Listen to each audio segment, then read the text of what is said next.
दिल्ली सरकार को कोरोना को लेकर चेतावनी, 3 महीने तक सतर्क रहे। तीसरी लहर के बारे में नीति आयोग ने कहा, अनलॉक से बढ़ सकते हैं कोरोना के मामले। नीति आयोग के सदस्य डॉक्टर वीके पॉल ने दिल्ली सरकार से अगले 3 महीने तक कोरोना को लेकर सतर्क रहने को कहा है। उन्होंने कहा है कि संक्रमण में आई कमी के बाद गतिविधियों को तो खोला गया है, ऐसे में कोरोना के मामलों में बढ़ोतरी हो सकती है। इसको देखते हुए पूरी एहतियात बरतने की जरूरत है। दिल्ली आपदा प्रबंधन प्राधिकरण की बैठक में उन्होंने सुझाव दिए कि राजधानी में किसी भी तरह की यात्रा को पाबंदी लगाने से पहले दिल्ली सरकार केंद्र से संपर्क करे।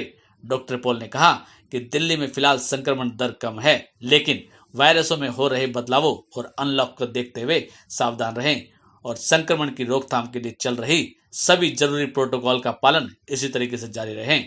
पॉल ने सुझाव दिया कि दिल्ली से जुड़ी अंतर्राष्ट्रीय यात्रा पर किसी भी तरह की पाबंदियां लगाने से पहले केंद्र सरकार की सलाह लेनी चाहिए, क्योंकि यह देश की राजधानी है।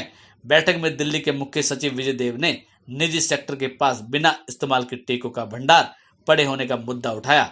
इस पर वीके पॉल ने कहा कि दिल्ली सरकार इस तरह के टीकों के स्टॉक को खरीदने के विकल्प विचार कर सकती है।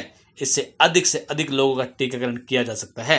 डीडीएमए की बैठक में दिल्ली के उपराज्यपाल अनिल बैजल ने सुझाव दिया कि राज्यों में नेगेटिव आरटीपीसीआर जांच रिपोर्ट मंगाने के बजाय टीकाकरण प्रमाण पत्र को मानक बनाया जाना चाहिए, क्योंकि इससे टीकाकरण को बढ़ावा मिलेगा। Indian council of medical research ने दिल्ली सरकार से कहा कि कोरोना की संभावित तीसरी लहर कब आएगी, इसका आकलन गणित के मॉडल के आधार पर नहीं किया जा सकता। आईसीएमआर के महामारी विशेषज्ञ डॉक्टर समीरन पांडा ने कहा है कि कोविड महामारी की तीसरी लहर दूसरी जितनी गंभीर नहीं होगी। लोगों को इससे बहुत ज्यादा डरने की जरूरत नहीं।